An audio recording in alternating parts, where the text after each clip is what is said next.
चर्चा होगी और किसान भाइयों की प्रयोगशाला के माध्यम से अलग अलग तरह की प्राकृतिक दवाइयाँ, प्राकृतिक खाद हम लोग खेतों में कैसे बना सकते हैं, उस विषय में हम चर्चा करने वाले हैं। और शुरुआती 30 मिनट में मैं अपनी बात रखना चाहूँगा। उसके बाद में जो हमारे किसान भाई हैं और महाराष्ट्र के जो कृषि अधिकारी हैं, वो भी अपने विचार रखेंगे। तो यह जो फार्मर्स लेबोरेटरी का जो कंसेप्ट स्टार्ट हुआ, उस बारे में अभी मैं यहाँ विवरण करना चाह रहा हूँ।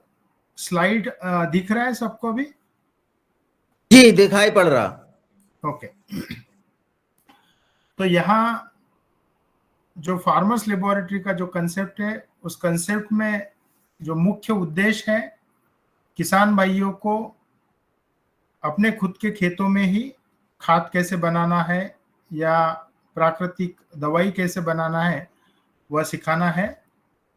और इस एक्टिविटी में बहुत सी संस्थाएं अभी इन सब किसान भाइयों की प्रयोगशाला को मदद कर रही है। यह सब संस्थाएं जो महाराष्ट्र राज्य या सेंट्रल गवर्नमेंट की कुछ संस्थाएं हैं। और सबसे बड़ी बात, बहुत से किसान हैं और बहुत सी संस्थाएं जैसी पतंजलि है, ये सारी संस्थाएं इस एक्टिविटी को मदद कर रही है। और सबसे इम्पोर्टेंट बात, जो कंसेप्ट हम लोगों ने 2019 में स्टार्ट किया, उस कंसेप्ट का प्रेजेंटेशन आदरणीय पंतप्रधान नरेंद्र जी मोदी इनके समक्ष, इनके सामने रखा गया।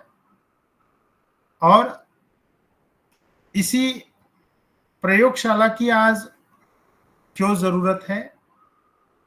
सबसे बड़ी बात अगर हम लोग देखी जाए तो आज किसान भाइयों को मेरा स्लाइड्स चेंज हो रहा है? नहीं, अभी नहीं हुआ। ओके, नहीं हो रहा। जैसा मैंने कहा है कि अभी चेंज हो रहा है? जी हाँ, हो रहा। ओके, ठीक है। जैसा मैंने कहा है कि यह कंसेप्ट हम लोगों ने 2019 में स्टार्ट किया और इसी कंसेप्ट का प्रेजेंटेशन आदरणीय पंतप्रधान नरेंद्र मोदी जी के सामने हुआ है। लेकिन हमें यह किसानों की प्रयोगशाला क्यों चाहिए, ये अलाइड एक्टिविटीज क्यों चाहिए? तो उसका बेसिक रीजन है कि आज किसान जिस तरह से सफर कर रहा है, आज अगर हम लोग देखें, सबसे बड़ी दिक्कत है कि जो एग्री इनपुट है, वो पेस्टिसाइड हो, जो जहर है, जो फर्टिलाइजर है, सीड है, इन सब चीजों का कॉस्ट बढ़ते जा रहा है। जो खेत में काम करने के लिए जो मजदूर लगता है, उसकी कॉस्ट आज बढ़ चुकी है। और सबसे बड़ी बात, आज अगर हम पर्यावरण की बात करें तो पर्यावरण बिगड़ता हुआ जा रहा है। कहीं हेवी रेनफॉल है, कहीं ड्रॉट है, कहीं हिल स्टॉर्म्स है। और इससे भी बड़ी बात अगर हम लोग देखें तो किसानों को जो भी वो फसल बनाते हैं, उस फसल को रेट नहीं मिलता है। और जैसा हमने कहा है कि आज जितना भी एग्रीकल्चर में जो भी इनपुट यूज किया जाता है, वो केमिकल बेस्ड होता है। 99% फार्मिंग या केमिकल बेस्ड हो चुकी है। और इस केमिकल के जो इम्पैक्ट है, सबसे ज्यादा इम्पैक्ट जो किसान भाई सबसे पहले खेतों में यूज करता है, उसी को होता है। और उसी वजह से किसानों की जो फैमिली है, हाँ, बरोबर है। वहां हेल्थ इश्यूज के प्रॉब्लम आ रहे हैं। एक तो और सबसे बड़ी बात कि आज अगर हम लोग देहात या कोई गांव देखे तो वहां एम्प्लॉयमेंट बहुत बड़ी दिक्कत हो चुकी है, एम्प्लॉयमेंट नहीं है। और सबसे चिंताजनक जो परिस्थिति है, किसानों के फैमिली का जो इनकम है, यह जो डेटा अभी मैं आपके सामने प्रेजेंट कर रहा हूँ, दादू स्लाइड चेंज हुआ है? जी जी, जी डॉक्टर जी। चौहान, इसको इसको ये करिएगा ना, आप व्यू में जा करके उसको रीडर मोड कर दीजिए तो ये फुल स्क्रीन हो जाएगी। नहीं, फुल स्क्रीन किया ना तो स्लाइड चेंज नहीं नहीं हो नहीं पा नहीं नहीं नहीं, आप व्यू में जाइए, व्यू में जाइए, इसके इसमें पावर पॉइंट के व्यू में जाइए, हाँ, उसमें स्क्रीन रीडर मोड में कर दीजिए इसको। स्क्रीन रीडर, एक दूसरा चौथा वाला है, शायद तीसरा या चौथा वाला, लेफ्ट हैंड साइड से।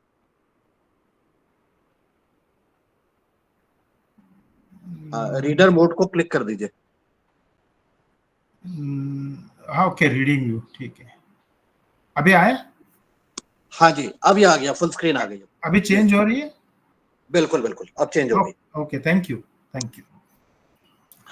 तो सबसे बड़ी जो दिक्कत है किसान भाइयों की, जो इनकम है, और यह जो डेटा मैं अभी यहाँ प्रेजेंट कर रहा हूँ, यह महाराष्ट्र इकोनॉमिक काउंसिल का जो कमेटी है, उन्होंने यह सब रिव्यू करके यह डेटा रखा है।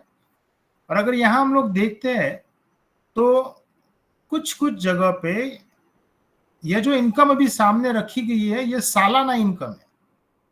30,000 तक सालाना इनकम आ चुकी है। इसका मतलब हर महीना 2,500 रुपया। तो हम लोग आज सोच सकते हैं कि 2,500 अगर किसान भाई के पूरे फैमिली का अगर इनकम होता है तो 2,500 में घर कैसे चलेगा। तो यह सब दिक्कतें हैं। इसके अलावा बहुत सी दिक्कतें हैं। आज समय कम होने की वजह से मैं जो मुख्य उद्देश्य है उसी पे चर्चा करूंगा। लेकिन हमें अगर किसानों की इनकम बढ़ानी है तो हमें खेती के अलावा और भी चीजें हैं, उन चीजों पे फोकस करना बहुत जरूरी है। क्योंकि यह जो परिस्थिति महाराष्ट्र में, उसी तरह की परिस्थिति अलग राज्यों में भी है। अलग राज्यों में, और यह सब एवरेज अगर निकाल के देखा जाए तो 50,000 से ऊपर सालाना इनकम किसी भी किसानों की खेती के माध्यम से हो नहीं रही है। मैं ये जो बात कर रहा हूँ, ये एवरेज या बहुत तादाद में जो किसान भाई है उन लोगों की बात कर रहा हूँ। तो यह जो इनकम है, यह इनकम किस तरह बढ़ी जाए। और यहाँ अभी आप एक और चीज देखिए कि इसी महाराष्ट्र में पूना नासिक डिवीजन में इनकम 1 लाख से ऊपर है, जहां इरिगेशन फैसिलिटीज है। और इसी इरिगेशन में अगर देखा जाए तो पानी की क्वालिटी खराब होने के कारण आज मिट्टी का क्वालिटी खराब हो रहा है। भले इनकम बढ़ जाए लेकिन हमें पानी को भी देखना जरूरी है। और पानी क्यों खराब हुआ है? तो मिट्टी खराब हो चुकी है। तो इन्हीं सब चीजों को एक अलग तरह का सॉल्यूशन देने की हम लोग कोशिश कर रहे हैं। और हम लोगों ने 2019 में फार्मर्स लेबोरेटरी का यह कंसेप्ट स्टार्ट किया। और हम लोगों की यह सोच थी कि यह अगर हम लोग हमारे लोकल लैंग्वेज में, लोकल वीडियोस में अगर हम लोग प्रेजेंट कर पाए तो ज्यादा तादाद में हम लोग किसान भाइयों तक पहुंच सकते हैं। और मुझे ऐसा लगता है कि जो भी साइंटिस्ट लोग हैं, जो भी एक्सपर्ट लोग हैं, उन लोगों ने अपने लोकल लैंग्वेज में सारी चीजें रखने का प्रयास करना चाहिए। और उसी वजह से, जैसा यह बात 2019 नवंबर की है, हम लोगों ने सबसे पहला जो आर्टिकल लिखा वह हमारे यहाँ महाराष्ट्र में बड़ी राजा करके एक आर्टिकल पब्लिश होते हैं, उसमें हम लोगों ने ये लिखा। लेकिन 2021 नवंबर में जो एग्रो-1 करके हमारे यहाँ पे न्यूज़पेपर चलती है, 15 लाख किसान हर रोज इस न्यूज़पेपर को पढ़ते हैं। और यह एकमेव जैसा न्यूज़पेपर है कि बहुत अच्छी तरह से लिखा जाता है। हर सक्सेस स्टोरी इसमें लिखी जाती है। और किसान भाइयों की जो भी नई नई एक्टिविटीज है वह सारी एक्टिविटीज यहाँ रखी जाती है। तो इस एग्रो-1 से हम लोगों ने स्टार्ट किए।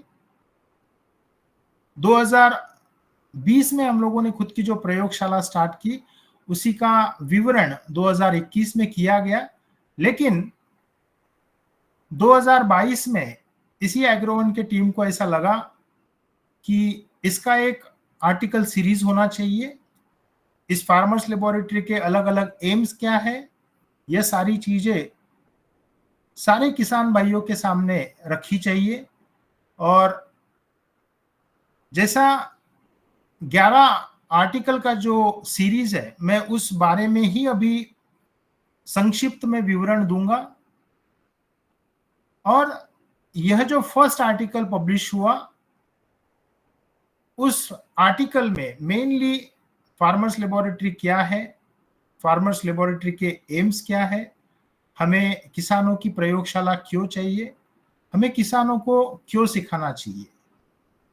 और सच में कहा जाए, आज की अगर परिस्थिति हम देखें तो पानी का जो परिस्थिति है, जैसा मैं कुछ एग्जाम्पल्स देना चाहूंगा।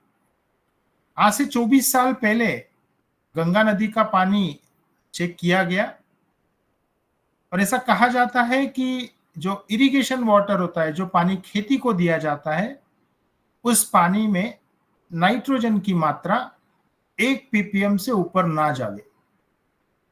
लेकिन इसी नाइट्रोजन की मात्रा 3.79 तक चली गई थी। अब आप सोचिए कि जहां 1 ppm चाहिए वहां 3.79 हुआ है, इसका मतलब 4 गुना नाइट्रोजन की मात्रा बढ़ी।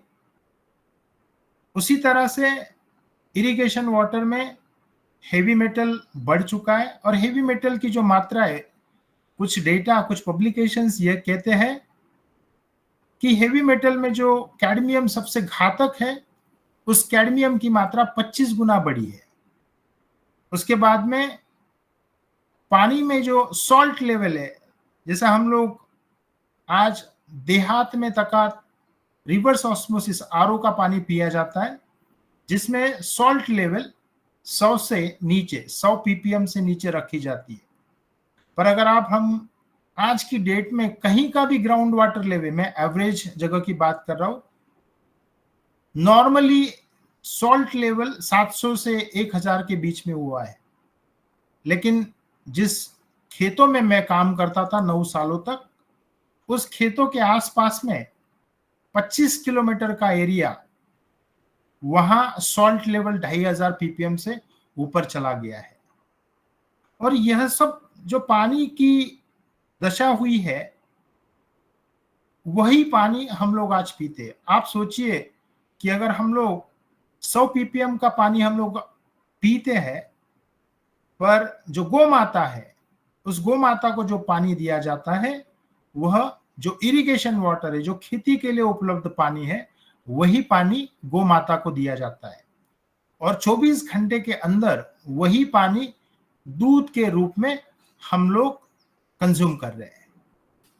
तो जैसा हम बोएंगे वैसा ही हम लोग पाएंगे, उसी का ये सबसे बड़ा एग्जाम्पल है। और इसी दशा में यह जो चीजें हो रही है, आज पानी में नाइट्रोजन की मात्रा बढ़ने की वजह से जो प्रेग्नेंट लेडीज होती है, सबसे ज्यादा दिक्कत उन्हें होती है। प्री मैच्योर डिलीवरीज, ये सारी चीजें इस पानी के क्वालिटी की वजह से हो रही है। तो अब इन सब चीजों को सॉल्यूशन कैसा दिया जाए?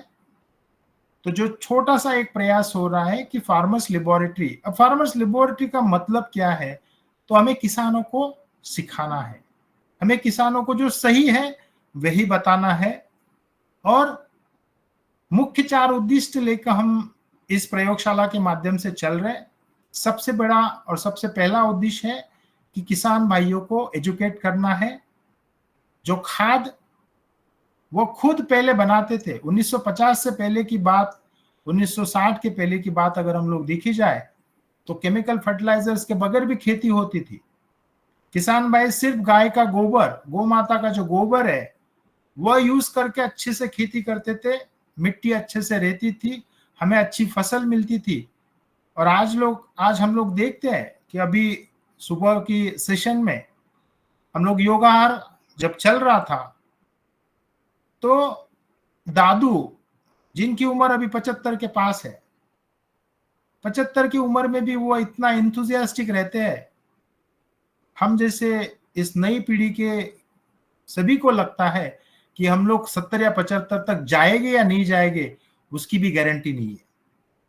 तो यह सब चीजें हमें किसान भाइयों को क्यों सिखाना है? क्योंकि सबसे पहला कल्प्रिट वही होता है, वही किसान भाई सबसे पहले इस केमिकल को सामने जाता है और उस केमिकल के दुष्परिणाम उस पर और उसके फैमिली पर होते हैं। दूसरा उद्देश्य लेके हम चल रहे हैं कि जो भी नेचुरल वेस्ट है, जैसे हम लोग आज किचन में जो वेस्ट होता है, जैसे हम लोग रोज सुबह में चाय पीते हैं, तो जो चाय पत्ती हम लोग फेंक देते हैं, उस चाय पत्ती से हम लोग बहुत अच्छे से खाद बना सकते हैं। 1 किलो वेस्ट चाय पत्ती पर हम लोग 1 एकड़ की दवा बना सकते हैं, और हम लोग ये कर रहे हैं। यानी यह कोई बातें नहीं है। 2010 से हम लोग इन्हीं सब एक्टिविटीज पे काम कर रहे हैं। और किसान भाई, यानी सबसे बड़ी बात, किसान भाई खुद यह सब चीजें बना रहे हैं।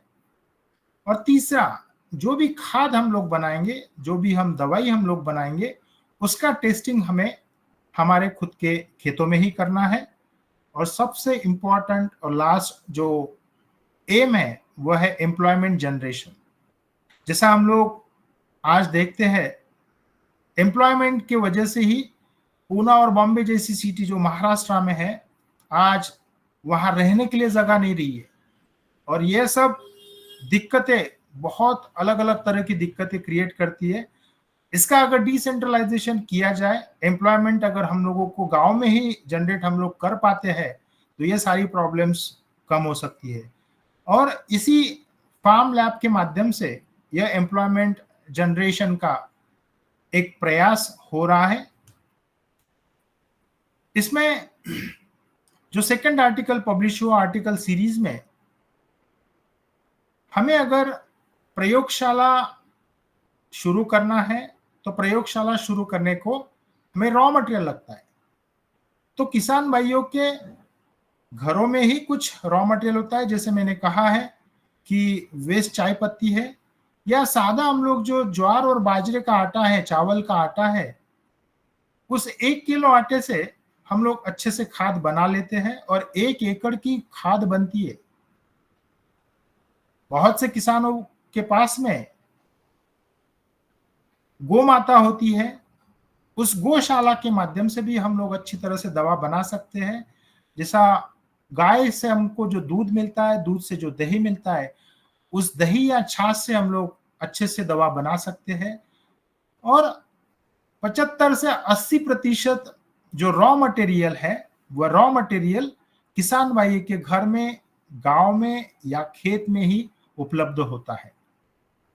15 से 20% रॉ मटेरियल हमें बाहर से खरीदना होता है। लेकिन जो रॉ मटेरियल हम लोग खरीदे, वह खरीदने के लिए भी 1 एकड़ की अगर दवा बनानी है, तो 15-20 रुपए से ऊपर बाहर से मटेरियल लाना नहीं पड़ता है। और आज हम लोग जो 1 एकड़ की दवा बना रहे हैं, उसको मात्र 50 रुपए से अंदर, और कुछ ही दवाइयां होती है जो 75 से 100 रुपए, लेकिन 100 रुपए से ऊपर खर्चा नहीं आता है। और यही चीज सेकंड आर्टिकल में लिखी गई। थर्ड आर्टिकल में जो सूक्ष्म जीव होते हैं, उसमें ट्राइकोडर्मा, तो आज अगर हम लोगों को ये ट्राइकोडर्मा बनाना है, तो हमें किसानों की प्रयोगशाला में कौन सी फैसिलिटी चाहिए? तो रोटरी शेकर होता है, इडली कुकर होता है, बंसन बर्नर है, पेट्री प्लेट्स है, इनोकुलेशन नीडल है।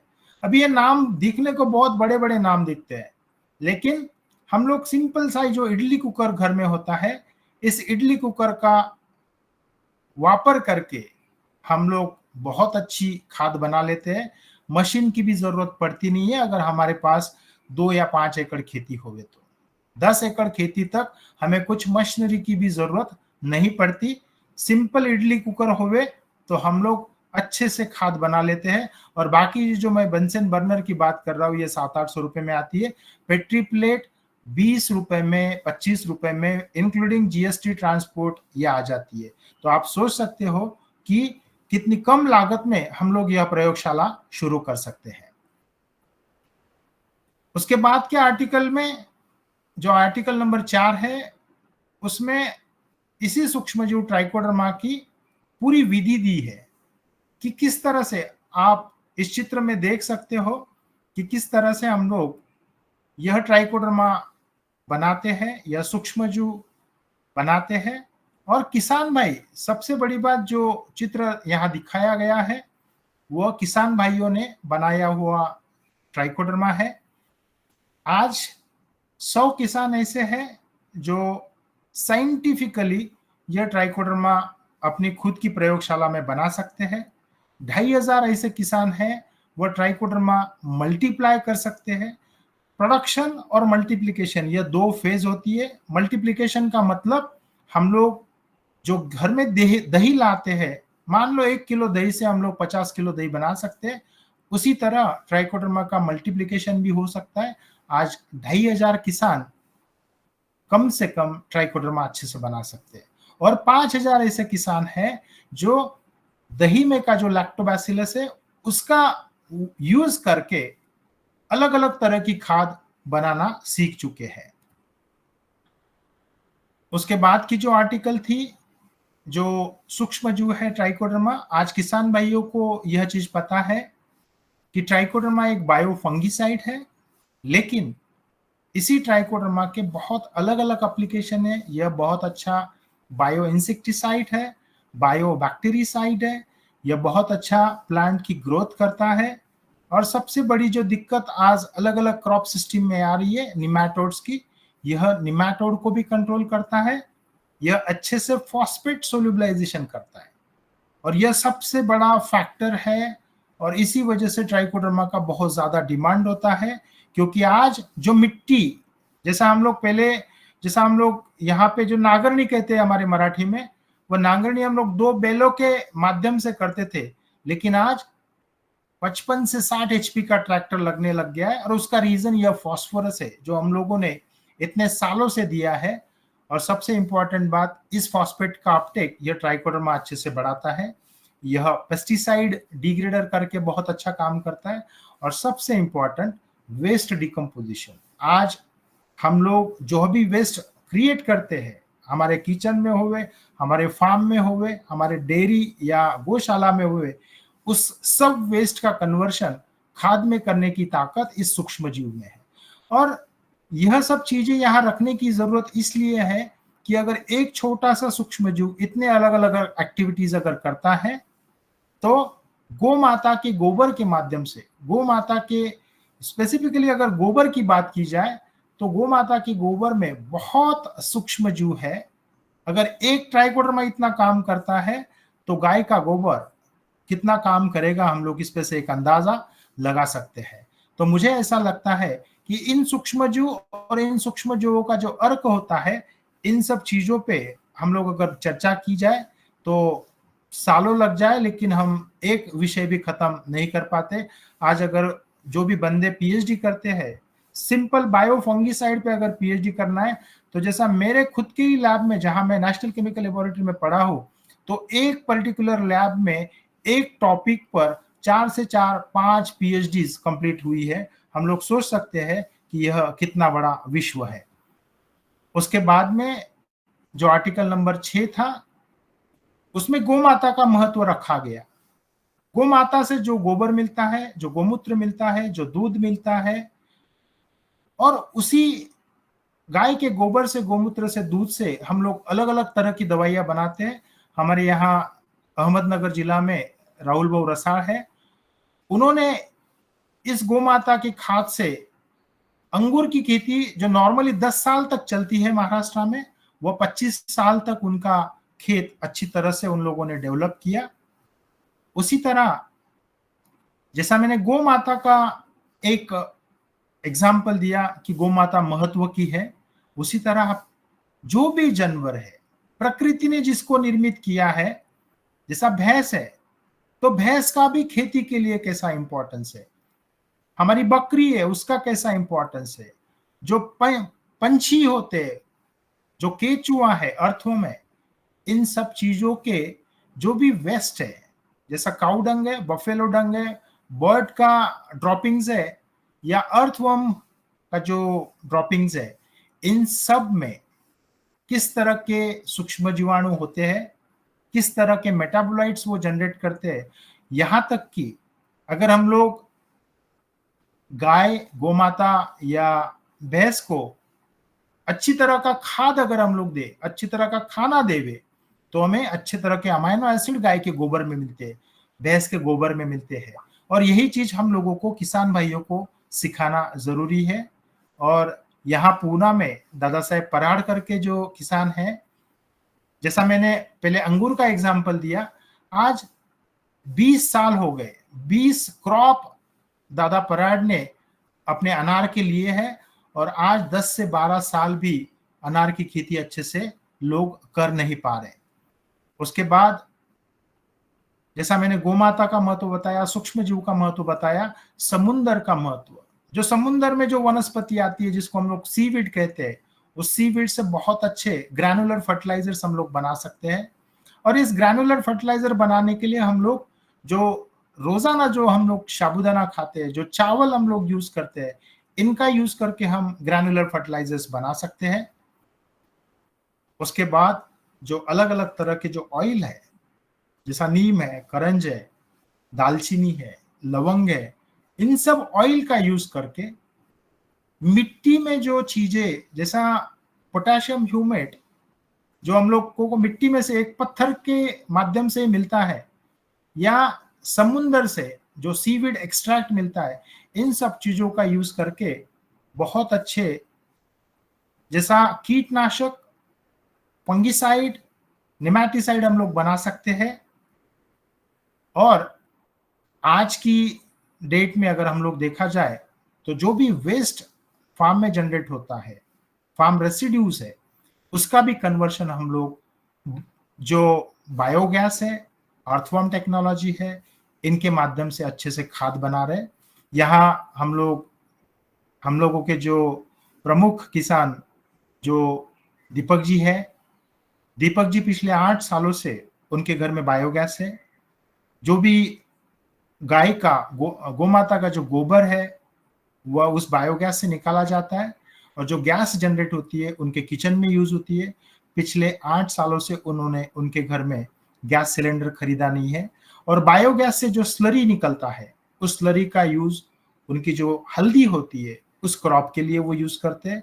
हमारे बहुत से किसान हैं जो संतरा यानी जो ऑरेंज है उस क्रॉप में यूज करते हैं, अनार है उसमें यूज करते हैं, अंगूर है उसमें यूज करते हैं, जो अलग अलग तरह के वेजिटेबल्स है, चिली है, इन सब चीजों में इस बायोगैस की स्लरी और बायोगैस और फार्म रेसिड्यूज, जैसा हम लोगों के यहाँ सोयाबीन और चने की खेती होती है, उन सब का जो रेसिड्यूज है उनसे केचुआ खाद जिस तरह से बनता है उसी तरह का खाद हम लोग बनाते हैं।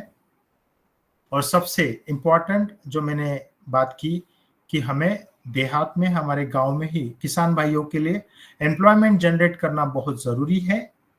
और मुझे यह चीज आप सभी के सामने रखने में खुशी हो रही है कि जो एक्टिविटी हम लोगों ने एक्चुअल 2010 से स्टार्ट की, लेकिन हम लोगों की प्रयोगशाला 2019 से हम लोगों ने स्टार्ट की, और 2019 से लेकर आज तक बहुत से किसान इसको जुड़े हैं। और विशेषतः जो 4 किसान है, दीपक जी गुगे है, विजय जी गुगे है, मनोहर जी सांगड़े है और सतीश कुरकुटे, इन 4 किसान भाइयों को, उन्हीं को उनके गांव में आज 30,000 हर महीना एज अ इनकम खेती के अलावा हो चुकी है। और इसमें हम लोगों के जो एग्रीकल्चर डिपार्टमेंट है इसका बहुत बड़ा हाथ है। हमारे यहाँ जो ह्यूमन डेवलपमेंट प्रोजेक्ट है, मानव विकास मिशन करके, और अलग अलग जो भी संस्था है, अभी सबके नाम मैं नहीं ले पाता हूँ, लेकिन इन सब की मदद से आज इन सब किसानों को उनके गांव में ही एम्प्लॉयमेंट जनरेशन का एक संधि उपलब्ध हुआ है। और पिछला 6 महीना हम लोगों ने विदर्भ के जो 9 जिले हैं, उन जिलों में के 550 गांवों के किसानों को इसी प्रयोगशाला के बारे में ट्रेनिंग दी, मास्टर ट्रेनर डेवलप करने की कोशिश की गई। 1137 मास्टर ट्रेनर डेवलप करने का कोशिश हुआ है और उन सब किसानों के माध्यम से अलग अलग गांवों में इस किसानों की प्रयोगशाला चर्चा की जा रही है। इस चित्र में आप देख सकते हो 2020 में जो हम लोगों ने एक छोटी सी रूम से यह प्रयोगशाला स्टार्ट की, आज महाराष्ट्र गवर्नमेंट के माध्यम से, सेंट्रल गवर्नमेंट के माध्यम से हम लोग अच्छी तरह से यह प्रयोगशाला और किसानों के लिए कुछ छोटा सा एक प्रयास हम लोग कर रहे हैं। अलग अलग तरह के जो खाद, अलग अलग तरह के जो फर्टिलाइजर, पेस्टिसाइड्स है, वह भी हम लोग इस चित्र में देख सकते हैं। और सबसे इंपॉर्टेंट बात, जो किसान भाई आज बहुत बड़े जो सीनियर आईएएस ऑफिसर्स है, बहुत बड़े साइंटिस्ट है, आदरणीय पद्म भूषण डॉक्टर विजय भटकर साहब हो, हमारे एकनाथ जी डवले साहब हो, मानव विकास मिशन के नितिन पाटिल जी होवे, या हमारे तोटावार सर जो, या हमारे जिला की जो कलेक्टर मैडम है, इन लोगों के सामने 1 घंटा आसानी से अच्छे से चर्चा कर पाते हैं।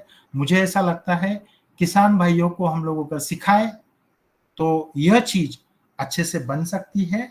और जिस तरह से जो वाशिम जिला का जो एरंडा गांव है, वहां पे किसान भाई खुद आज एंटरप्रेनर बन चुके हैं।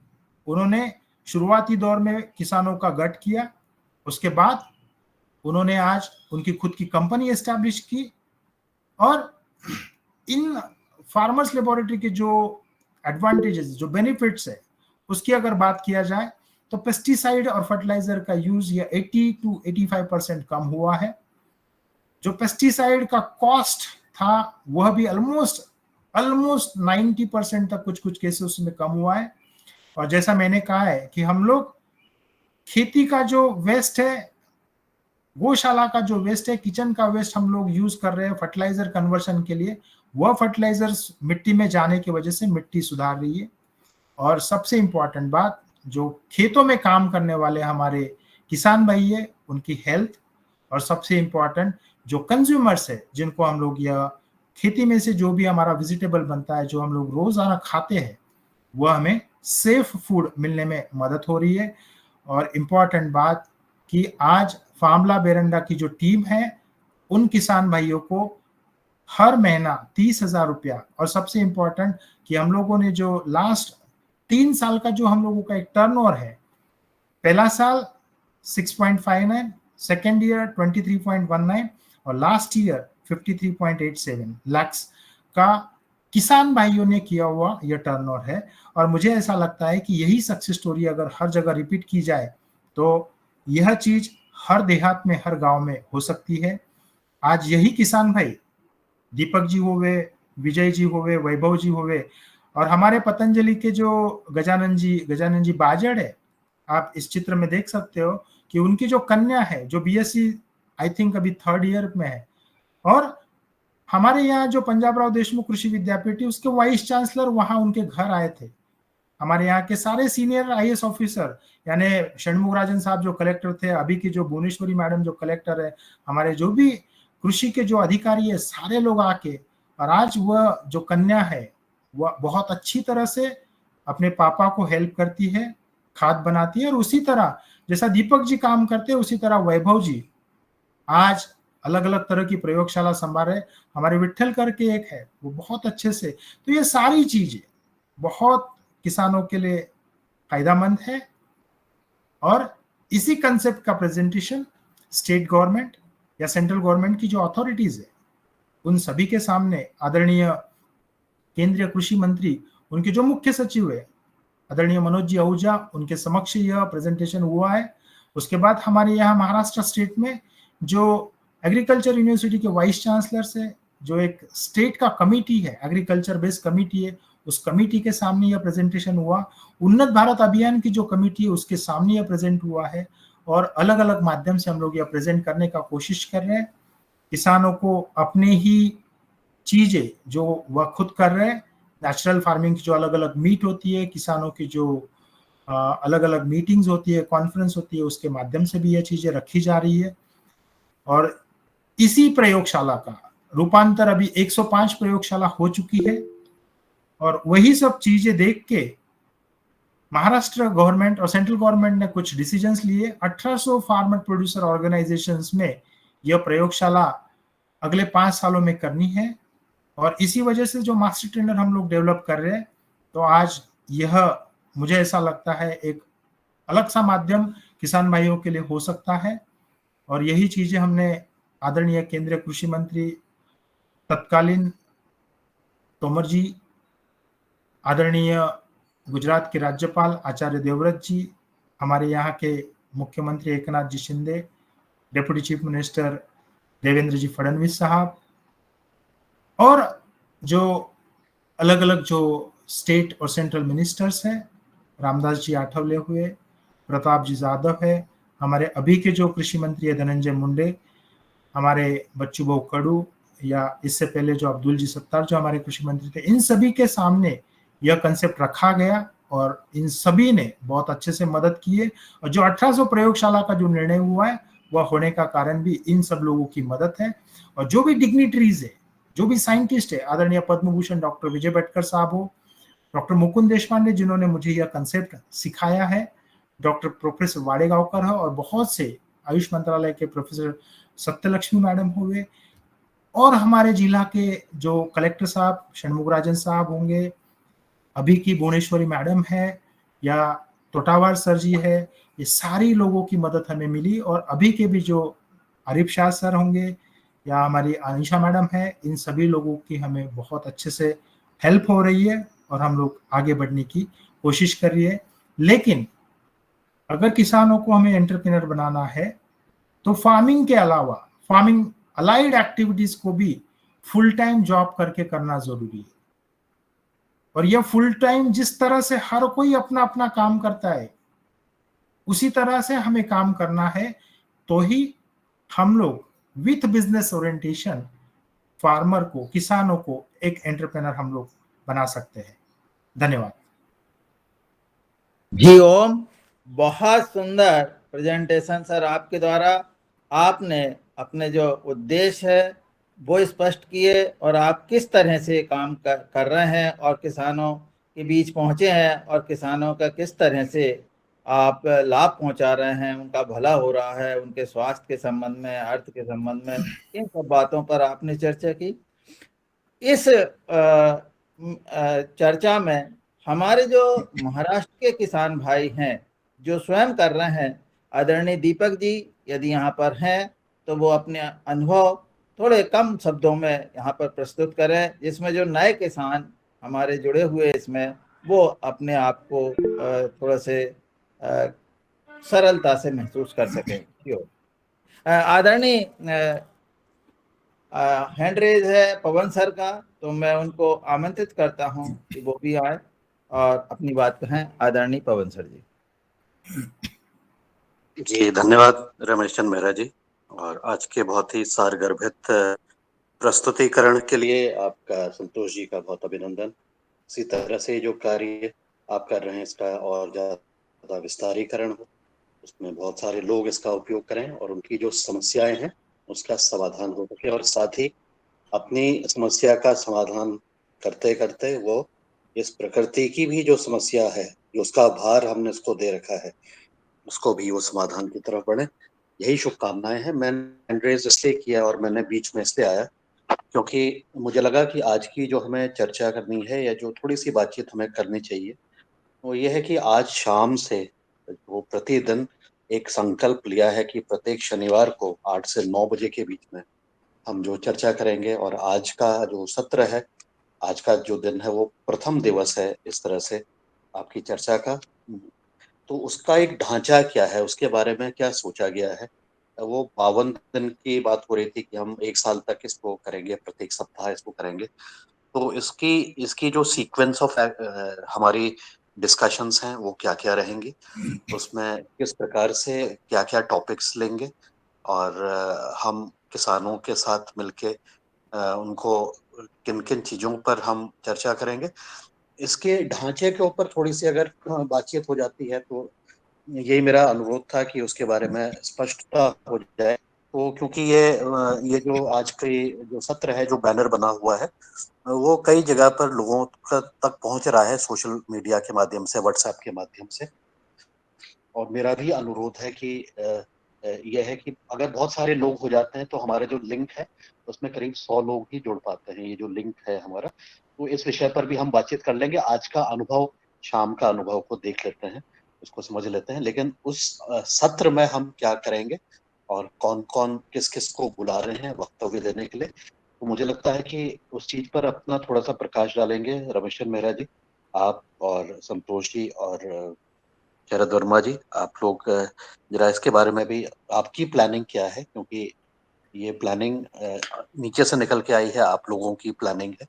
हम तो केवल एक प्रेरक की भूमिका के रूप में यहाँ पर आए हैं। तो इसके बारे में भी जरा स्पष्टता हो जाए, तो फिर हम उसी हिसाब से बाकी जो सदस्य हैं इस योगाहार सत्र के, इस योगाहार पाठशाला को भी नाम दिया गया है कि ये योगाहार की अपनी अपने आयाम, जो अपने इनपुट्स हैं किसान के द्वारा, उसके लिए ये पाठशाला के रूप में ये समझ विकसित हो रही है। जो भी इसको देख रहा है, मुझे भी लोग पूछ रहे थे कि ये पाठशाला कैसी है और योगाहार क्या है, तो मैंने उनको फिर योगाहार की ब्रोशर है वो भी भेज दिया और योगाहार के बारे में भी बता दिया, और बता दिया कि ये पाठशाला किसानों के द्वारा, किसानों के लिए, और इसमें जितने भी लोग सहयोगी की भूमिका अपना रहे हैं उस तरह से वो अपना योगदान करेंगे। तो ये तो मैंने मोटा मोटा एक दो लोग जो मुझे संपर्क किए उन्होंने पूछा, तो बैनर जब मैंने उनको भेजा, लेकिन इसके बारे में भी जरा आप बता देंगे, इसके ऊपर चर्चा कर लेंगे, ढांचे के ऊपर बातचीत हो जाएगी। और यह भी है कि हम आने वाले समय पर ये जो ढांचा बना है, ये जो समय है और उसमें जो टॉपिक्स हैं, उसमें भी हो सकता है कि आने वाले समय पर परिवर्तन भी हो जाए, लेकिन इसके बारे में आप बता दीजिए तो बहुत अच्छा रहेगा, सबको जानकारी हो जाएगी। जी नमस्कार। जी जी धन्यवाद सर। मैं आदरणीय संतोष सिंह चौहान से निवेदन करूंगा कि पहले वो बताएं, फिर हम अपने अनुभव जो है वो। और ठीक है, धन्यवाद दादू।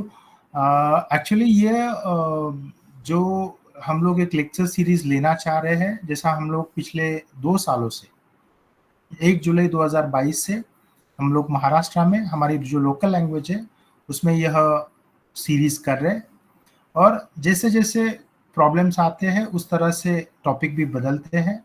लेकिन जैसा मैंने आज जो एक आर्टिकल सीरीज के बारे में चर्चा की, उसी आर्टिकल सीरीज को बहुत अच्छे से डीपली हम लोग इस लेक्चर सीरीज में लेने वाले हैं। और मेरा कहने का यह उद्देश्य है कि 1995 से 1995 से जो भी कुछ मुझे सीखने को मिला है, नेशनल केमिकल लेबोरेटरी के थ्रू हुए या अलग अलग ऑर्गेनाइजेशन के थ्रू, तो वही चीज किसानों को सरलता से रखने की कोशिश रहेगी। लेकिन इसके बारे में जो भी पूरा विवरण है वो आज की जो शाम की जो कक्षा होगी उस बारे में रखा जाएगा। और जैसे भी हर शनिवार को यह सब चीजें हम लोग बताते रहेंगे। अभी मुझे ऐसा लगता है कि समय को देखते हुए अभी हमारे जो कृषि के जो अधिकारी है आदरणीय शंकर जी तोटावार, यह नागपुर डिवीजन के जॉइंट डायरेक्टर है, वह भी इस अभी जुड़े हुए हैं।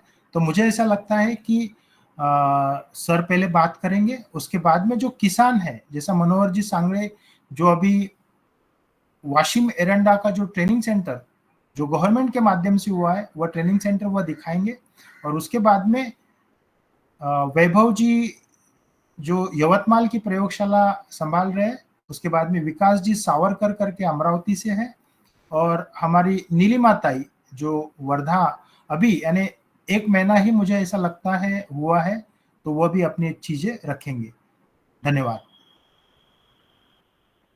तो मैं आदरणीय हमारे जो कृषि के अधिकारी महोदय है उनको सादर आमंत्रित करता हूं कि वो आए और इस प्रयोगशाला के संबंध में कृषकों को किस प्रकार लाभ मिल रहा है और शासन किस तरह से इसमें सहयोग कर रहा है, इसके संबंध में हमारे सदन को जानकारी दें। जी हो। नमस्ते सबको। मैं शंकर तोटावर बात कर रहा हूँ। मुझे बहुत खुशी हुई आपसे सबसे संवाद करने के लिए। थोड़ा ये जो फार्म के ऊपर अपना प्रयोगशाला बना के हमारे इनपुट्स हम खुद ही बनाए, ये जो प्रयोजन करने का खास वजह है कि हमारे भारत देश में कैसा हम एक आधी चीज पकड़ गए खेती में। हरित क्रांति में हमने पहले पहले कोई चीज अगर हम यूज करने के लिए तो काश्तकार यूज ही नहीं करते थे, मगर उसके बाद में इतने आदीन हो जाते कि हम उनको चेंज करना बोल तो नामुमकिन जैसा बात था। क्योंकि ये इनपुट सेंटर जब हम शुरू किए थे, जब शुरुआत हमारे बहुत कम लोगों से 300 लोगों से हुई, मगर उसका इम्पोर्टेंस अच्छी चीज थोड़ा हमारे देश में एक्सेप्ट करने के लिए लोग बहुत देर करते हैं। हमने पूरा थोड़ा सा स्टडी किया कि लोग क्या कर रहे थे कि खेत में जो इजीली जो चीज है वही इस्तेमाल ज्यादा करते हैं। इसलिए क्योंकि अगर हम हर क्रॉप के लिए जो यूनिवर्सिटी ने जो रिकमेंडेशन किया है डोज, फर्टिलाइजर का रहने दो या पेस्टिसाइड में रहने दो, ये सब चीज के साथ में भी सबसे जरूरी क्या चीज था कि आजकल का किसान क्या कर रहा है कि सीड का सोइंग करने के बाद पौधा जमीन के ऊपर आने के बाद उसके ऊपर छिड़काव करो या फर्टिलाइजर एप्लीकेशन करो, ज्यादा मात्रा में करके ज्यादा उत्पादन लेने की कोशिश में वो एकमात्र भूल गया कि हम हमारा मिट्टी का जो सेहत है वो भी हम ध्यान देना बहुत जरूरी थे। आज सब तरफ यही समस्या हो गई कि हर क्रॉप के ऊपर फर्टिलाइजर का एप्लीकेशन, पेस्टिसाइड वगैरह, ऐसे पीजीआर, प्लांट ग्रोथ रेगुलेटर्स, इसका इस्तेमाल ज्यादा बढ़ गया। और ये सब समस्या ऐसी हो गई कि अब हर हमारा 2017-2018 में पूरा देश में मिट्टी की जांच करने लगाई। बोल तो इरिगेटेड क्रॉप है तो हम 2.5 हेक्टर का एक सैंपल लिया और 10 हेक्टर का एक सैंपल लेने में हमें ऐसा विश्लेषण हमें प्राप्त हुआ कि हमारी जो भूमाता है उसकी प्रकृति धीरे धीरे खराब होती जा रही है, यानी कि जो सेंद्रीय कर्ब जो है जमीन का वो कम होते जा रहा है। इसलिए सबसे जरूरी हमारे किसान को यही बात करने की जरूरत है, हम सबसे पहले मिट्टी के सेहत को ध्यान देना बहुत जरूरी है। और मिट्टी के सेहत के लिए ध्यान देने की जरूरी है क्योंकि इसके लिए जो भी हम इनपुट्स अप्लाई करेंगे वो हम बाजार से, दुकान से खरीद के लाकर अगर करना है तो ये इम्पॉसिबल है। क्योंकि एक ऑर्गेनिक मैन्योर का एक बैग 400 से 500 रुपए तक है। अगर खर्चा अगर करना है तो और ज्यादा लोगों को प्रॉब्लम में ला सकते हैं। इसलिए हमने ये क्या किया कि जो चीज सॉइल का हेल्थ इंप्रूव करने के लिए जरूरी है वो सब जो निविष्ठा है हम ही खुद बनाए। क्योंकि बाजार से खरीद के हम लाने की आदत तो गिर गई, मगर वही अगर हम बनाते हैं तो हमारा खर्चा कम होता है। ये ध्यान में रखते हुए हमने इसमें महाराष्ट्र गवर्नमेंट एग्रीकल्चर डिपार्टमेंट इसमें सहभाग लिया है। आज हमें बहुत अच्छा लगता है क्योंकि जो हम एक लैब से शुरुआत की थी आज हमारे 105 लैब हो गए। हम महाराष्ट्र में शुरुआत की थी, पता नहीं हल्लो हल्लो धीरे धीरे से ये जो चीज बाहर राज्यों में भी जा रहे, बहुत अच्छी बात है। हम डिपार्टमेंट की वजह से संतोष जी भी प्रयत्न कर रहे हैं कि सबसे इम्पोर्टेंट एक ही है, किसानों का उत्पादन उनके खुद के हाथ में नहीं, मगर लागत पे जो खर्चा हो रहा है वो हम इजीली कम कर सकते हैं। हमने तो 2-3 साल से देखा है सोयाबीन के ऊपर, एक क्रॉप का मैं एग्जांपल देता हूँ, हमारा काश्तकार का खर्चा 4-4.5 हजार रुपए एक एकड़ में।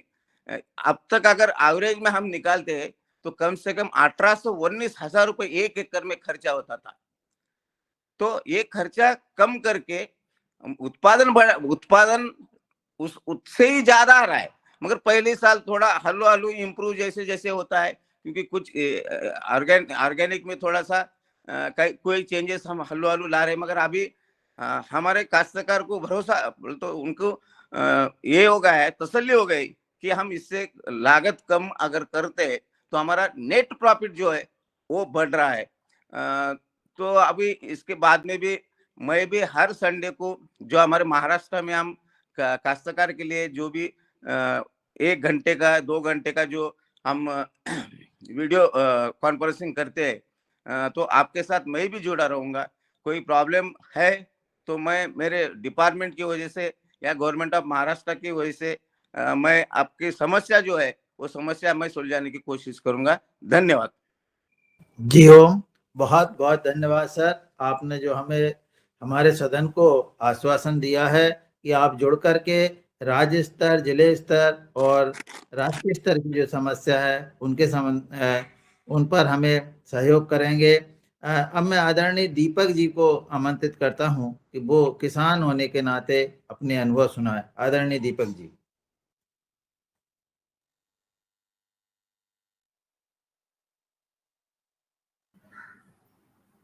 दीपक जी नहीं है सर, तो आप किन्हीं दूसरों को बुला दें। कौन है इसमें जो किसान जो कर रहे हैं? मनोहर सांगळे अपने लैब हाँ हाँ सर जी। सभी को ओम।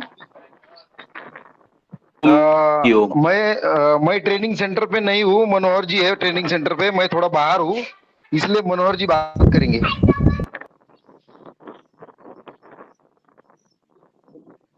हाँ मनोहर जी प्लीज बात कीजिए। हाँ पता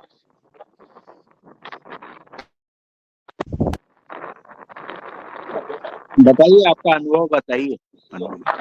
हाँ बता रहे हो थोड़ा सा दो दिखा।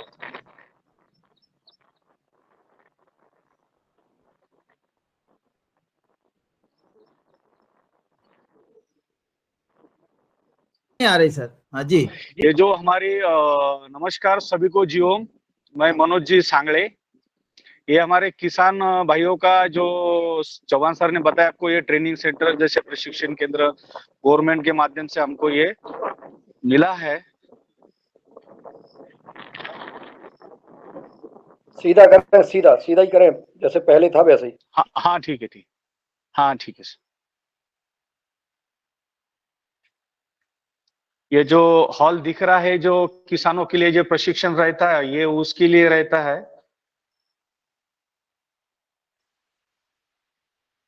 और किसानों के लिए सबसे आसान भाषा माध्यम से हम जो है उसका जो ग्राफ्स है उसके माध्यम से हम किसानों के लिए आसानी से सिखा सकते हैं जो क्या क्या चीजें लगती है, कैसे बनाते हैं, क्या प्रोसेस है, सब चीजें ये ग्राफिक के माध्यम से हम किसानों को ओपनली सिखाते हैं।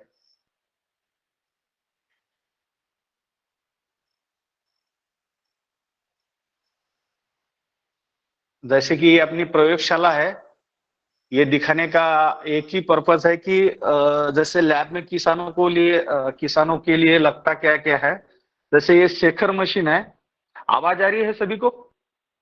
जी अरे हाँ, ये शेखर मशीन है। जैसे ये 36 फ्लास्क की मशीन है, इसके ऊपर अपन जैसे फास्ट शेकिंग करते हैं, जो मदर कल्चर तैयार करते हैं जैसे ट्राइको का, इसके साथ में ही एक अपना माइक्रो अपन जैसे कुछ मिट्टी में कुछ ट्राइको चलना है तो इससे, और कुछ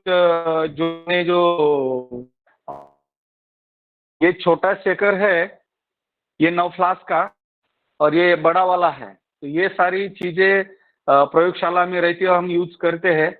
और जैसे आप देख रहे हैं, ये मदर कल्चर की प्लेट है ये पूरी, और साथ में ही ऑटोक्लेव है। जैसे ऑटोक्लेव की जगह हम इडली कुकर में स्टरलाइजेशन करते हैं।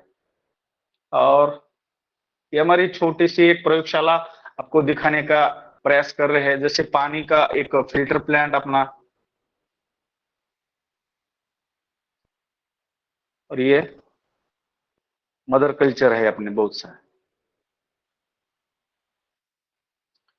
और सबसे पहले जैसे चौहान होगा आपको ट्राई को कैसा बनाना है, ये मदर कल्चर रहता है, ये फंगस मीडिया रहता है।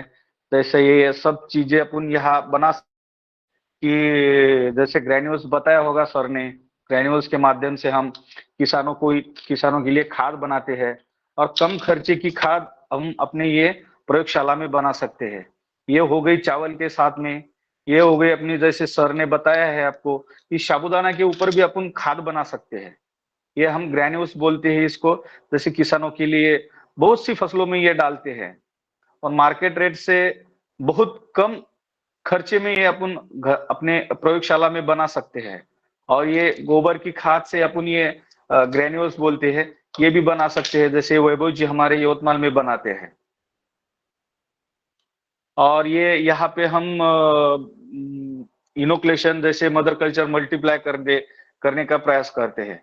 ये प्रयोगशाला का माध्यम एक ही बता सकते हैं कि इसमें किसानों के लिए जो खर्चा लगता है खेती के लिए, इसमें आसानी से कम कर सकते हैं। और जैसे बहुत सी खाद है, जैसे दवाई है, हम अपने हाथों से अगर बनाएंगे तो उसका आत्मविश्वास भी बढ़ता है और अपने फसलों के लिए भी अच्छा रहता है। और हर चीजें, बहुत सी चीजें इसमें बना सकते हैं। सर ने बहुत सारी बातें आपको बताई है। ये मैं थोड़े कम समय में ये बताने की कोशिश कर रहा हूँ। मेरा मतलब यही है कि किसानों के लिए सबसे जरूरी है उत्पादन खर्चा कम करना, और यही हम इस प्रयोगशाला के माध्यम से मतलब साध्य कर सकते हैं। और अपने खेती की जो मिट्टी है उसकी भी सेहत, जैसे सॉइल मिट्टी की जो ये सेहत है उसको भी सुधारने के लिए काम कर सकते हैं। प्रदीप जी वीडियो बंद कर ले प्लीज, प्रदीप राज वर्मा जी। धन्यवाद मनोज जी। वैभव जी आप आपके विचार रखिए। सभी को ओम। मैं जैसे Vaibhav Sheshrao Ghuge, farm lab group Eranda Washim और फार्म लैब यवतमाल महाराष्ट्र, यहाँ से जैसे बात कर रहा हूँ। मैं आप सभी को जैसे जो हमने यहाँ पे जो प्रयोगशाला एस्टेब्लिश की है वो दिखाता हूँ। जैसे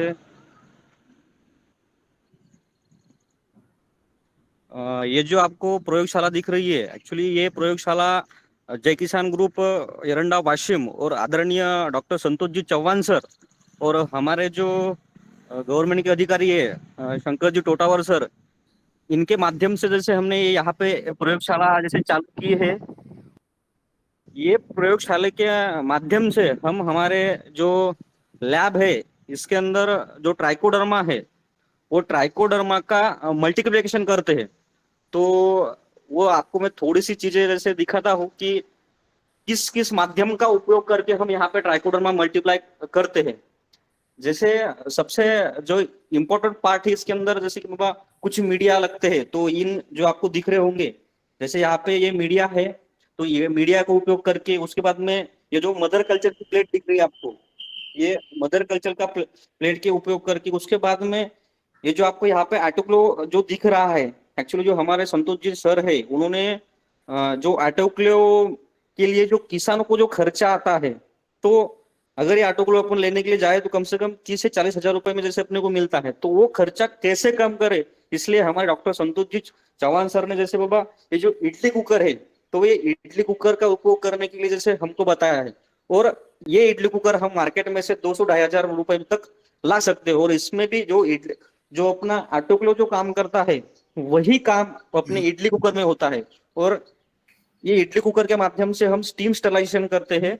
और उसके बाद में ये रोटरी शेकर अभी हमारे मनोज जी ने आपको दिखाया है। उसके बाद में ये हम ट्राइकोडर्मा जैसे यहाँ पे प्रिपरेशन करते हैं, लेकिन ये ट्राइकोडर्मा बनाने के बाद में जो ये ट्राइकोडर्मा का उपयोग हुए उसके बाद में सीवीड का उपयोग करके नीम करंज तेल, दालचीनी अर्क, इसका उपयोग करके है जो ग्रैन्यूल्स है, ये ग्रैन्यूल्स भी जैसे हम यहाँ पे बनाते हैं। उसके बाद में बाबा ये कोटिंग की हुई है, लेकिन ये चावल अपने को जैसे महंगे गिरते हैं, तो अपने को अपने खेत में या अपने जो गाय से जो अपना खेत में से रॉ मटेरियल निकलता, जो वेस्टेज निकलता, उससे हमने ये जो ग्रैन्यूल्स दिख रहे हैं आपको, ये ग्रैन्यूल्स जैसे हमने यहाँ पे बनाया, यानी कि इसका खर्चा एक 2 से 3 रुपए या 4 रुपए तक ही आता है, उससे ज्यादा नहीं आता। उसके बाद में ये जो आपको जो दिख रहा है हमारे लैबोरेटरी, इसमें हम जो भी तंत्रज्ञान हमने अभी डॉक्टर संतोष जी चौहान सर से हमने सीखा है, वो तंत्रज्ञान किसानों तक पहुंचने के लिए हमने ये बाजू में दिखा था आपको, यहाँ पे हमने ये यहाँ पे हमने कॉन्फ्रेंस रूम जैसे बनाया है। यहाँ पे हम जो भी हमारे लैबोरेटरी का तंत्रज्ञान है वो किसानों को जैसे यहाँ पे ट्रेनिंग देते हैं। उसके बाद में जो हमारे लैब में जो भी दवाइयाँ जैसे बनती है तो वो दवाई का उपयोग हम जैसे पपीता की खेती होवे, संतरा की खेती होवे, आम की खेती होवे, जैसे इसमें करते हैं। लेकिन ये दवाई जो अपनी जैसे अपन जो भी बैक्टीरिया बनाते हैं उसको क्या लगता है कि खाने के लिए कुछ चीजें लगती है।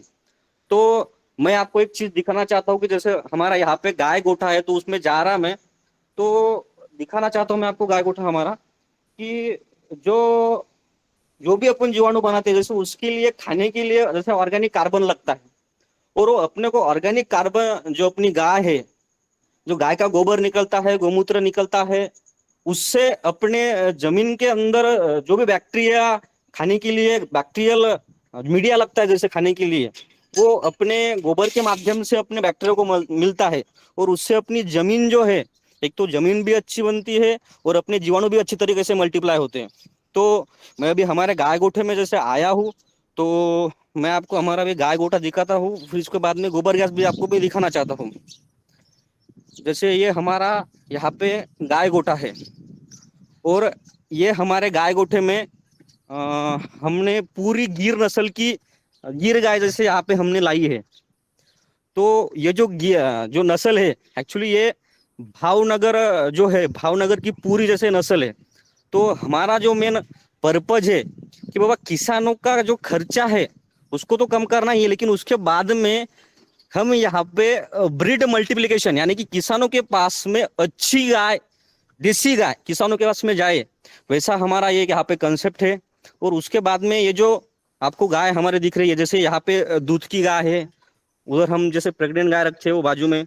उसके बाद में जैसे यहाँ पे बिगर जहाँ जो दूध नहीं देती गाय, जैसे वहां पे हम इसको उनको इधर रखते हैं। उसके बाद में जैसे इधर जो है हमारा जो बच्चों के लिए हमने ये बनाया है, यहाँ पे हम बच्चे रखते हैं। और जो जो गोबर हो या गोमूत्र हो, जो इसका उपयोग हम क्या करते हैं कि इधर हमारा जैसे बायोगैस है, तो मैं आपको ये बायोगैस भी दिखाना चाहता हूँ।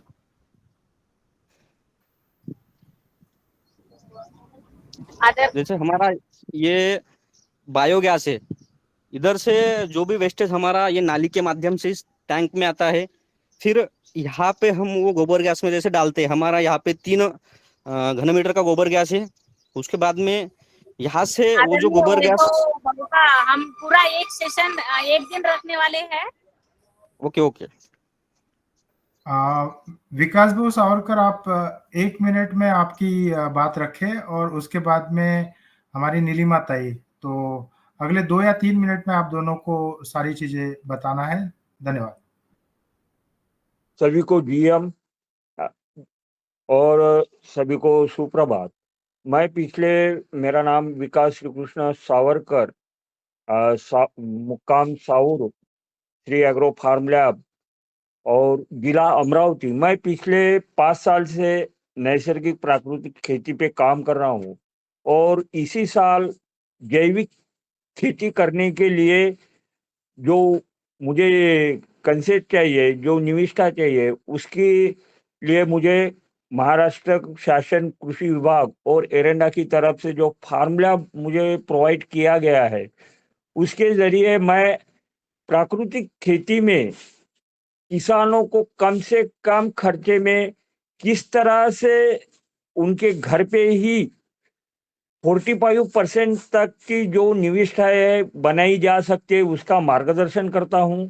और मैं खुद संतरा, केला, गन्ना, सोयाबीन, कपास, चना, सभी तरह के फसल को जैविक में किस तरह से लाया जा सकता है, इस पे मेरा काम चालू है। मैं महाराष्ट्र के कम से कम 13 या 14 जिलों में मैं काम कर रहा हूं। और किसानों को जो डर है कि केमिकल के सिवा या पेस्टिसाइड्स के सिवा आप खेती नहीं कर सकते, उसे जैविक की तरह खेती करने के लिए, और जैविक में कोई भी अपना लॉस नहीं होता, जो भी होता है वो प्रॉफिट होता है, उसको किसानों को समझाकर उन्हें जैविक खेती में लाने का मेरा प्रयास चालू है। मेरे यहाँ पे अमरावती के बहुत सारे एग्रीकल्चर कॉलेज के ट्रेनिंग भी हुए, और खास करके मैं किसानों को, जो आने वाले किसान हैं जिनकी इच्छा है कि जैविक खेती किस तरह से किया जाए, इसका मार्गदर्शन करता हूं। और आने वाले समय में मेरा ये प्रयास है कि महाराष्ट्र में ज़्यादा से ज़्यादा ज़मीन अपनी प्राकृतिक खेती, जैविक खेती में किस तरह लाया जाए, इसका मैं काम कर रहा हूँ। शायद मुझे उम्मीद है कि फार्म लैब एरंडा और महाराष्ट्र शासन कृषि विभाग इसमें जो सहयोग मेरा कर रहा है, इसके तरह से मैं काम करना चाहता हूं। और नया एक मिशन जो हाथ में लिया है उसे कंप्लीट करने के लिए आप सभी का सहयोग के लिए धन्यवाद। नीलिमाताई, एका मिनिटामध्ये प्लीज. सर, मी नीलिमा अक्कलवार, मैं खरांगना से बात कर रही हूँ, वर्धा। मैं 25 साल से खेती से जुड़ी थी। अभी पिछले 3 सालों से हम कुछ अलग करने की सोच रहे थे, एक गुट है हमारा, लेकिन हमें कुछ रिस्क लेने की हमें हिम्मत नहीं थी। लेकिन जब हमारे कलेक्टर सर और आत्मा की तरफ से हमें ट्रेनिंग मिला एरंडा में, जहाँ आदरणीय चौहान सर थे, और जो ट्रेनिंग वहीं से हमें लगा कि नहीं, हमें जो चाहिए थे वो यही है, क्योंकि हमने पूरी प्रकृति को बिगाड़ डाला है, जमीन से लेके पानी तक सब बिगाड़ डाला। और उसे अगर हमें, हमारा जो रोल है उसे सही मात्रा में, सही ढंग से उसे अच्छा करना, तो वो ये काम था। और हमें जो खेती में लागत थी वो बहुत ज्यादा थी, उसे भी हमें कम करना था। और जो हम अभी बाहर से लाते हैं उसमें क्या आता है, कितना भेसल है, ये हम कुछ समझ नहीं सकते। लेकिन हमें खुशी है कि हम हमारे प्रकृति के लिए कुछ कर रहे हैं, हमारे भाई बहनों के लिए कुछ कर रहे हैं, और हमारी आय भी इससे बढ़ेगी। और हमें खुशी है कि हम जो भी करेंगे वो प्रकृति के लिए करेंगे। जैसे माँ को खुशी होती है अपने बच्चे ने कुछ किया, उसी तरह हमारी प्रकृति भी हमसे खुश होंगी। और मुझे ऐसा लगता है कि जो सबसे ज्यादा एनर्जी हमारे कृषि में लगती है, और सबसे ज्यादा एनर्जी कृषि से ही निकलती है, तो वो अच्छी एनर्जी हमारे पास अगर आई तो हमारा देश भी तरक्की करेगा। मैं एक सेकंड में आपको हमारी लैब भी दिखा रही हूँ। ये हमारी लैब है, जहां आज भी बैच लगाई है हमने। यहाँ पर हमने खाद बनाया है, यहाँ पर स्लरी है, और यहाँ पर हम सब निर्जंतुकीकरण का काम करते हैं। और कलेक्टर सर ने अभी विजिट की, सब देखा और सब ठीक से बताया हमें। और मुझे खुशी है कि हम आप लोगों के साथ जुड़ी हूँ। धन्यवाद सर। धन्यवाद ताई. दादू, आप आगे की. तो सर, अभी समय तो पूर्ण हो रहा है, लगभग हो ही गया है, तो मैं केवल 5 मिनट और सदन से लेना चाहूँगा। और किसी भाई के कोई प्रश्न हो तो वो प्रश्न बहुत संक्षिप्त पूछ लें और उनका संक्षिप्त उत्तर मिल जाए। जी, आदरणीय प्रदीप राज जी का हैंड रेज है, तो मैं उनको आमंत्रित करता हूं कि वो अपना प्रश्न करें। ओम, सदन को सादर प्रणाम। और आज की योगशाला भी मैंने ज्वाइन की थी और बहुत अच्छा योग हुआ, बहुत मजा आया। और चौहान साहब को हम लोग कई बार सुन चुके हैं और उनके बताए हुए फार्मूले हम अपने खेत में अप्लाई भी कर रहे हैं, तो उनको बहुत बहुत साधुवाद। क्योंकि हमने देखा कि खेत की उर्वरक शक्ति में और खास तौर से जो निमेटोड्स थे उनके कंट्रोल में हमें ट्राइकोडर्मा के थ्रू काफी फायदा हुआ है, ये हमने अपने बगीचे में महसूस किया है। मगर मैं उनसे, अभी उन्होंने बोला था कि समुद्र के शैवाल से भी वो एक कोई बहुत अच्छी खाद बना सकेंगे।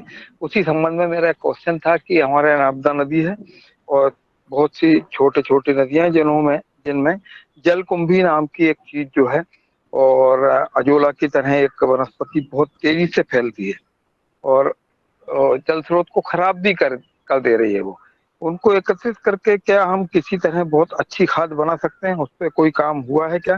क्योंकि सर ने बताया था कि कुछ जी जी सर, बस प्रश्न पूछ लें, प्रश्न का जवाब देंगे सर।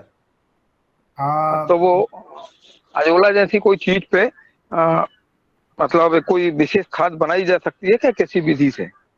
अजोला से हम लोग खाद अच्छे से बना सकते हैं। सिर्फ मुझे ऐसा लगता है कि अभी समय कम होने की वजह से आज शाम में जो कक्षा होगी उस कक्षा में ये सारे जो सवाल है पहले लिए जाएंगे और उसके बाद में हम लोग आगे बात करेंगे। और कहने का मतलब जो समुंदर का पानी है और नदी का पानी है, दोनों का डिफरेंस होता है।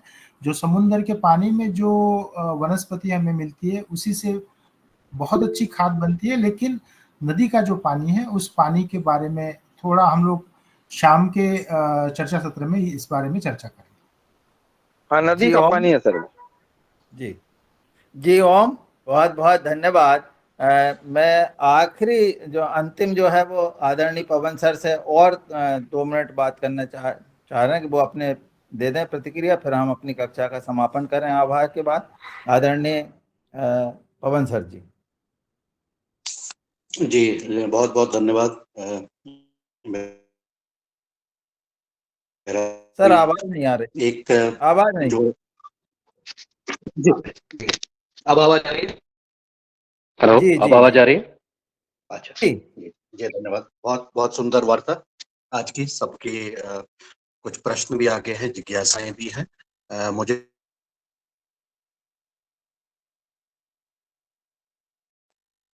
जी आवाज कट रही।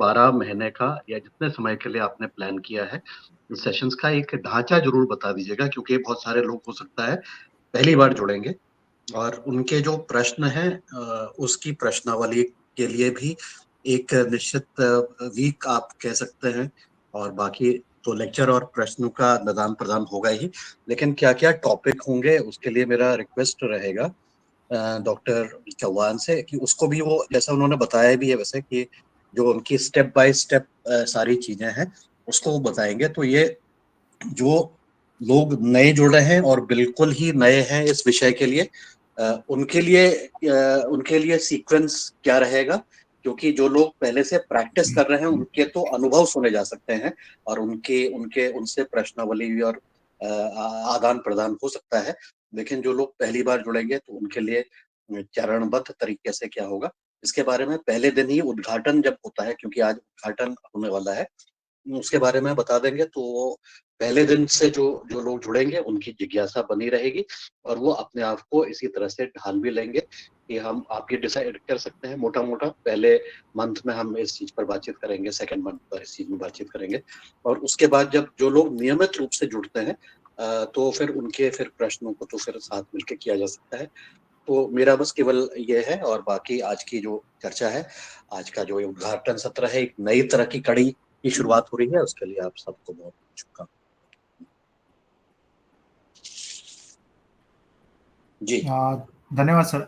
आपने जो कहा है आज की शाम की जो सत्र रहेगा उस सत्र में हम पूरे साल भर की एक दिशा ठहराएंगे और जैसा भी सिचुएशंस रहता है, मोस्टली हम लोग किसानों के जो सवाल रहते हैं क्रॉप के हिसाब से, जैसा अभी धान की खेती शुरू होना है, हमारे यहाँ सोयाबीन की खेती ऑलरेडी स्टार्ट हो चुकी है, तो उस खेती के भी प्रॉब्लम्स हम लोग लेते हैं और एक जो टॉपिक होता है, जैसा मैंने आज एक सेशन में जो आर्टिकल सीरीज के बारे में बात की, उसी आर्टिकल पे हर आर्टिकल पे 4 से 5 लेक्चर्स आराम से होते हैं और जैसे भी जो नेशनल केमिकल लेबोरेटरी के माध्यम से जो सीखा गया है वह सारी चीजें हम लोग रखने का कोशिश करेंगे।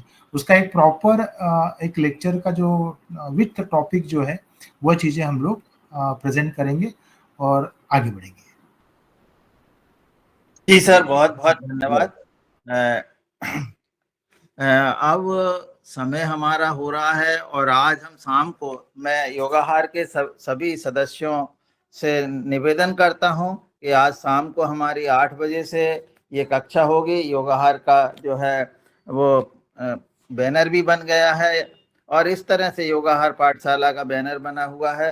शाम 8 बजे से ये जो है कक्षा आज से शुरू होगी।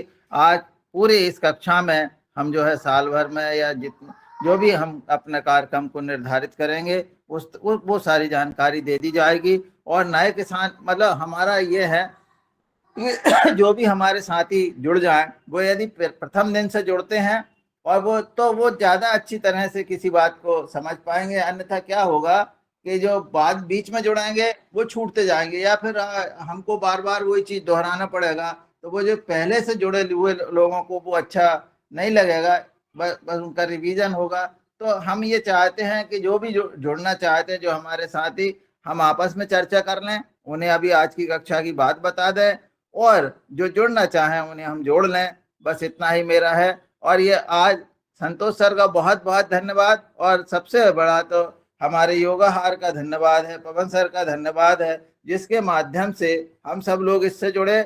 और जब हमारे संतोष सर योगाहार के पहले मुख्य वक्ता बने थे, उनसे जो हमने बातें सुनी और हमारे डॉक्टर दुबे जी जो कानपुर के हैं, उन्होंने नागपुर से हैं, उन्होंने हमें इसके लिए प्रोत्साहित किया, आपसे संपर्क किया, हमें पूना ले गए, वहाँ पर प्रशिक्षण दिलाया। तो इस तरह से हमारे साथ में योगाहार का बहुत ज़्यादा सहयोग रहा है। हम उनके आभारी हैं। हमें जो बैनर बना के दिया है आदरणीय दीपक वशिष्ठ जी ने, हम उनके आभारी हैं। संतोष सर के आभारी तो हैं, देवा जी के आभारी हैं, विनायक जी के, हम सब पूरे इसके आभारी हैं। आदरणीय विनायक जी कुछ कह रहे थे, तो मैं जी आप कुछ कह रहे हैं सर? नहीं, आभार कर दीजिए। दादू लिंक यही रहेगी क्या? लिंक यही रहेगी या यही कोई रहेगी? नहीं, लिंक यही रहेगी जी। इसी लिंक पर हम शाम को जुड़ जाएंगे। और कुछ इस संबंध में कोई बात पूछना है तो आप पूछ सकते हैं। जी ओम। आदरणीय पवन सर हैं, मैं हूँ, हमारे आदरणीय शरद भैया है, हमारे मुन्नीलाल जी हैं, या संतोष सर हैं, आप जिनसे भी पूछना चाहेंगे तो पूछ लेंगे। जी ओम। आज शाम को 8 बजे से कक्षा प्रारंभ होगी। जी धन्यवाद सभी का बहुत बहुत आभार कर दीजिए आभार। शरद भैया, आज की योगाचार्य और आज के चीफ गेस्ट और मुख्य वक्ता का आभार कर दीजिए शरद वर्मा जी, और समापन की घोषणा। जी, आज की योगशाला बहुत अच्छी रही। आज बहन जी ने बहुत अच्छे से योग कराया और नए जोश के साथ योग कराया, उनका बहुत धन्यवाद। आज हमारे मुख्य अतिथि सबसे पहले संतोष सर बने थे और आज वो हमारे नींव के पत्थर बन गए हैं, उनका भी बहुत आभार। और वो जिस दिशा में ले जा रहे हैं, ऐसा लगता है कि किसान की जो लागत है वो निश्चित कम होगी। और आज शाम को सभी लोग जुड़ें और उस नई विद्या का उसका लाभ लेवें और अपने खेत तक इस फार्म लैब को पहुंचावें। सभी का बहुत बहुत धन्यवाद। आज जितने भी वक्ता आए महाराष्ट्र से, उनका भी बहुत धन्यवाद। उन्होंने बहुत अच्छी लैब दिखाई और आज वहाँ के जो अधिकारी थे जिन्होंने लैब के लिए प्रयास किया, उनका भी बहुत धन्यवाद। सभी लोगों का बहुत धन्यवाद। शाम को फिर नए जोश के साथ मुन्नीलाल सर जी को मैं आमंत्रित करता हूँ, कुछ कहना चाह रहे हैं जी।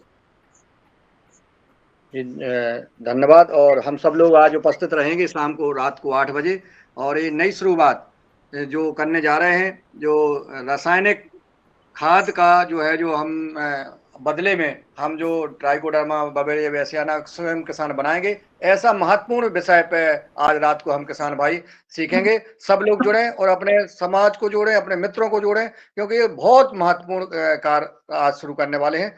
जो उपस्थित हैं आज के सदन में, उन सभी को प्रणाम, सबका आभार करते हुए आज की योगाहार कार्यक्रम को यहीं विराम देते हैं।